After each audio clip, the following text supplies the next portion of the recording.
I sell management services to board members of commercially zoned property owners associations. Think HOA except for your office. Okay. The company does 1.8 million in revenue. It pays me $625,000 a year. Okay. Requires me to work at it 90-ish minutes a week. Okay. I would love it if Hey, look at this guy. It's like, as a male model. Yes. It's a very tiring Yeah, profession. it gives me the rest of my time.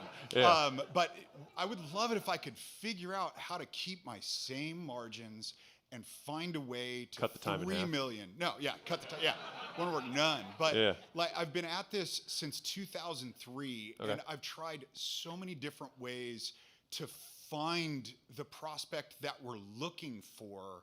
In the And- 90 minutes a week you're working? No, this was I used to work. I'm being real. I was like, yeah, no. I used to do it a lot more. Okay. And one of the reasons why I work 90 minutes a week right now, straight up, is I kind of gave up. Okay. Because I just couldn't, like it felt like brick wall here, turn Yeah. right, oh, another brick wall, turn left, another brick wall. Yeah. And so right now it's essentially just like an annuity. It just keeps on paying. There's like on the risk side of things, there was like very, very little of that. Okay. But How the did you get the, how many office HOAs do you have? 147. Okay. How did you get the 147 that you have? Word of mouth haphazardly from brokers, from developers sometimes an owner within an association that we have. Okay. So what did you do to like, so fundamentally for me, this is like a COI, so center of influence type play. So either if I'm having like a true brick wall issue with like gatekeeper type stuff, which happens a lot in like super high level enterprise, happens in government contracts, things like that, I'm going to look for, well, government, this doesn't apply, but for the first thing, yes. Like the brokers, right? So it's like, how do I become the broker's favorite, your broker's favorite broker, right? How do I get those guys to just love me and always send me stuff? And so then the question is like, okay, of the brokers who've sent you business in the past, how many of them continue to send you business?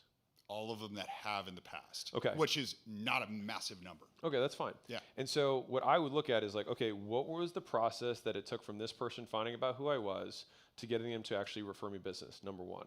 Number two, what communication cadence do I have in place for the existing broker so that I can solicit them for new business or remind them that I exist so that I'm not just getting 10% of their business, I'm getting 100%. So that's like the farming side. The hunting side is we have to look at the cost of acquiring a broker. I'm just assuming brokers, like let's say the highest likelihood. If there's other ones, use that.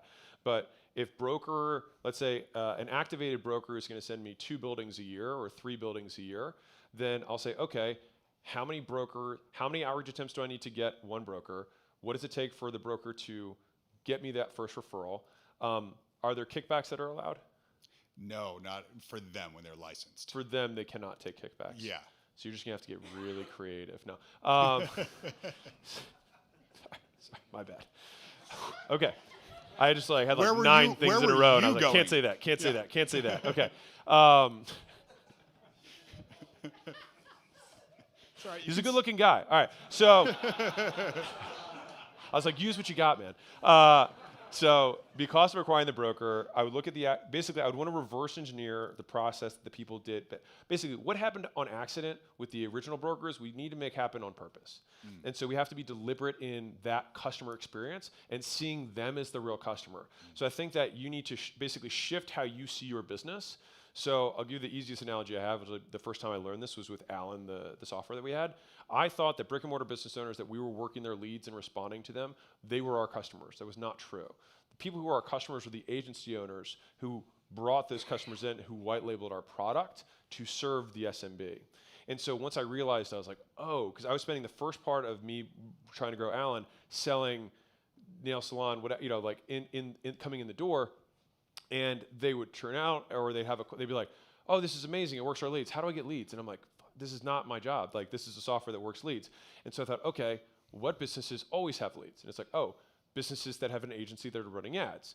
And so then I think, oh, well, why don't I, but like sometimes they leave agencies, but agencies don't leave agencies because they're agencies, because they're themselves and they have to stay themselves. So then I was like, okay, so I'll acquire agencies and see if I can just get them to bring all their customers on. And once that changed, I realized that the churn that would exist within, let's say agency A has 10 clients, the 10 clients logos would change, but agency A never left. And so then when I chunked up how I thought about the business, my retention on agencies was amazing. their retention on customers changed because SMBs are volatile, and so they're going to churn for whatever reasons. But I knew that 10 guy was pretty much going to stay at 10. He would sell one, lose one, sell one, lose one. Every once in a while, one guy would grow, and that'd be great, and we'd have expansion revenue. So for you, chunking up is like your HOA dudes are not the customer. The brokers and your COIs are the customer, and that's the whole market. All of your marketing is to them.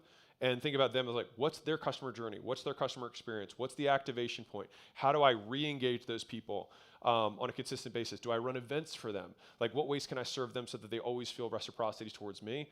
That's what I would do as like my overarching strategy. And I think that if you have an entire week of hours available to you right now, you get super aggressive with it. And that would probably be like that's what I would do for 40 hours a week. Cool. Thank you. 100%. If you are a business owner and you are not growing as fast as you'd like, I'd like to give you a free gift. So my team and I put together the $100 million scaling roadmap, which is basically 200 hours of us looking over all the portfolio companies we've had and what stages of growth they went through, and more importantly, where they got stuck and how they got past it.